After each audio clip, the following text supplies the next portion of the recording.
The threat from China. Hello, everybody, and welcome to the conversation. I'm David Schuster. China is not America's friend. China gave America COVID. It has lied repeatedly. It wants Americans to turn against each other. That is essentially the foundation, as I see it, of a compelling novel that has been written by John Moody. The novel, a fiction work, is called "Of Course They Knew." Of course they ... John has been a journalist his entire life. He was an executive for 22 years at Fox News. And full disclosure, as we bring him in here, as some of you know, I was a reporter at Fox News for 5 years, and John Moody was the one who actually hired me. And we had a whale of a time covering stories like the Monica Lewinsky scandal and others. Eventually, it became clear to me that Fox was not such a good fit for me, and I know for some of the executives, I was not a good fit for Fox News. However, that was 20 years ago, and I've always had great respect and admiration for John Moody. So with that disclosure, John, let's fight. Welcome to the conversation. Thanks for having me, David. Do I have the premise of the book about right? Yeah, you have it exactly right, David. The book is a novel because I simply could not do the kind of reporting that I would have expected of myself, or frankly of you, to get the facts and to know exactly what I was saying and to be able to prove it all. China wasn't going to let me in. The WHO, the World Health Organization, was kind of uncooperative, and of course, all the Chinese government factions were solidly aligned in keeping a wall of silence about what happened. And they allowed it to happen, and they allowed it to spread throughout the world. And I think that the fact that they have not been held to stricter account speaks volumes about their growing power and the diminishing power of Western nations. I would agree with you that China, I think, is not honest. They clearly have lied about a lot of things. The book has a character named Mr. Wee, who runs a artificial intelligence lab, and he says that ultimately the U.S. and Chinese systems are going to collide, and that America's so-called democracy must be crushed, its shell flattened, and incorporated into socialism with Chinese characteristics. Crushing America, is that what you think China is really intending to do? I think they're trying to crush it in the sense that you try to crush a walnut in a nutcracker. They're doing it slowly. They're doing it on every side, and they are absolutely determined that the Chinese model of socialism, which as Xi Jinping has called it, socialism with Chinese characteristics, will be the world's leading model of government. Is that opportunity, though, the flip side of this is that, well, maybe we shouldn't be so concerned about China because of their own problems. And I say that, I mean, you've reported from all over the world, you know, the demographics show that in China, it's an aging population. They're gonna lose 200 million workers over the next 30 years. They'll gain another 200 million senior citizens. Their economy was not what it once was 15 years ago when it was growing by 14 or 15%. Now it's growing maybe by 2 or 3%. There is this argument that China is essentially losing its capacity, whatever sort of it wants with the United States, its ability to harm the United States diminishes over time. What do you make of that argument? Well, I do have respect for that argument. I think that China does have some demographic problems. I think it also has some basic economic flaws in its system. We've seen that with the Evergrande collapse, that great real estate behemoth that really owes more money than it's ever going to be able to repay. The government props up businesses that it thinks are worthwhile, but mostly it props up businesses that are loyal to the Chinese Communist Party. So yeah, there are tons of problems, including, by the way, David, now a couple of weeks before the Olympics start in Beijing, China has a parching water shortage. It was going to artificially create snow for all these ski jumps and lifts. Beijing doesn't get snow in the winter. Sorry to inform everybody. And they were going to create it artificially, and now they have a water shortage. So good luck with all those rappels down the hill. And it does suggest that maybe, I mean, China's got more problems than some Americans like to think. But putting that aside, one of the things you point out in the book, and I love that you have a character that runs an artificial intelligence lab, because a lot of Americans may not realize that China really has been making incredible inroads in artificial intelligence, and the United States is falling farther and farther behind. What are the dangers with that as you see them? Well, I think that if you believe that artificial intelligence is the art of the future, you have to understand that China is miles and hundreds of miles ahead of us in their research and development.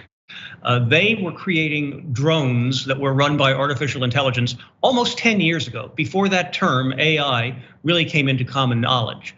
China is definitely creating weaponry that is controlled by artificial intelligence. And that raises the very scary prospect, whether or not they have an aging population, that they might have an army that does not include human beings and that can be dispatched with the press of a button. One of the characters that you have, a straight shooting guy from Pittsburgh named Jerry. I know that you're from Pittsburgh.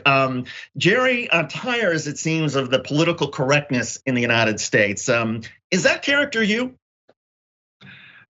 I share Pittsburgh with Jerry, not all of Jerry's beliefs, but I do have to admit that in going back to my hometown and talking to people that I still know there has been more skepticism, I think, about the government's response both to COVID and, of course, to the horrible state of our politics in the United States. Pittsburghers are kind of independent thinkers and they don't like to be pushed around. And I wouldn't say that they're a bunch of anti-vaxxers or anything. That's not the case.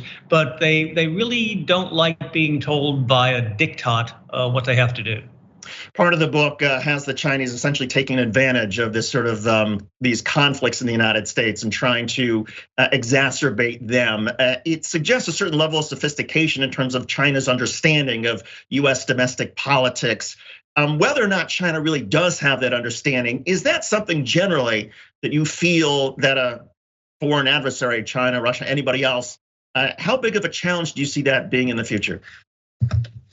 I actually think it's an underlying threat to everything that China intends to do.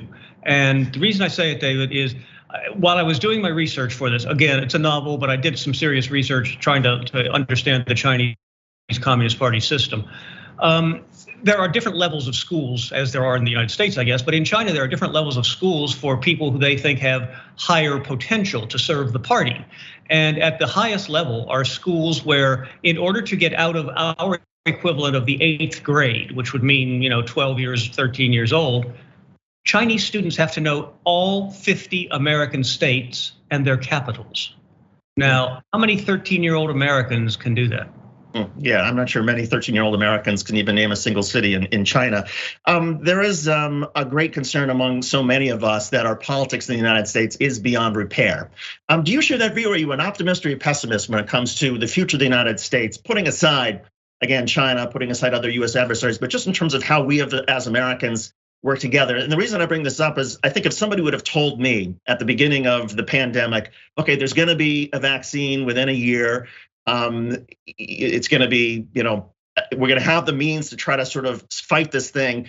The idea that we would be as divided as we are now with sort of such a lack of trust, both in government, but also in institutions like medicine, I would have said, no way. I mean, we would have kicked this thing certainly after 2 years. Yeah, I mean, I think that's what a large part of the population thought. And here we are still worrying about variants and arguments about, do I have to get vaccinated if I don't want to? And what if I infect somebody else? Am I culpable for that? Our politics are certainly broken. I have a friend, David, who's a good historian, an honest American historian, loves the country greatly. And he talks about the pendulum theory. And the pendulum theory being you go back and forth from one extreme to the other. And the sweet spot, of course, is in between these wild gyrations of the pendulum when it's sort of in the middle. And that's what he keeps saying is coming back. He hopes it's coming back. He writes about it coming back. And he's smarter than I am. So I just listen and read and hope that we're coming back to the middle. There's also some historians who point out that any sort of societies where the difference between sort of the wealthy and poor keeps sort of growing and growing and growing, and sort of the middle class gets hollowed out as a society that cannot last. And there are a lot of people who watch this particular channel who are very concerned about income inequality and the wealthy who have made billions and trillions of dollars during the pandemic, while the other 99% have not done as well, are losing. Do you buy that argument that that income inequality is one of these issues that also, along with our sort of politics, has to be fixed? Yeah, I think it has to be fixed. I don't think it can be fixed by simply confiscating the wealth of the top 1%. It has to be a wider arc of cooperation. And it also has to be said that government is not always the answer to this. I think that there are some companies that could easily and painlessly redistribute some of their profits so that it reached a wider part, not just of their workforce, but of society as a whole.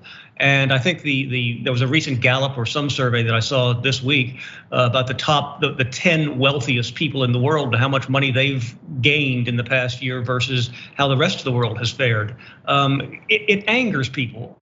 We don't like unfairness in our system, and I think that these kind of figures and these kind of statistics show that something's wrong and something's unfair about our system. And does that unfairness get to something that you and I know I've spent a lot of time thinking about, and that is our career choices, the amount of time we've spent in cable news? It feels like, the public approval ratings for journalists is like at an all-time low, in part because we are more partisan just in our media than we were 20 years ago. Is that irreversible? No, I don't think so. And it's a great question, David. I don't think it's irreversible because I think that there are now editors and executives in the media, and I won't just say television or cable news or whatever, but who are going back and insisting, you are a reporter, just say what you know, say what you saw, say what you've learned, and don't tell us what you think about it. Just do your job, get it out there, and let the people that are listening and reading and watching make their own decisions. But the flip side of that is, well, would there be an audience for that? Because there's so many different places that any of us can go to have our biases reaffirmed and make ourselves feel better. That's a real problem, and you can't just re-educate your own audience. You can't yell at them and tell them they're stupid. But I think that eventually a show like yours that is just trying to present the facts and let people know that at the end of the show they're going to know more than they did than at the beginning, that's a valuable tool, and it's something to be emulated. Finally, John, is there a sequel to Of Course They Knew, of course, ... There certainly is. It is coming along, and I hope to have it published this year. Any clues you can give us about where it's going to go? We comes back, and so does a character that's also in the book, in the first book. Okay, John Moody, he is the author of It's a Terrific Novel. Regardless of where you are on the political spectrum, it'll take you right back to the beginning of the pandemic. And ironically, John, I read this over this weekend when I was quarantined because I tested positive for COVID. I didn't show any symptoms, but of course I had to stay away from the family. So I read your book, and it was great timing. And congratulations on all the success with the book and in your life post Fox News. And thanks so much for joining us on the conversation.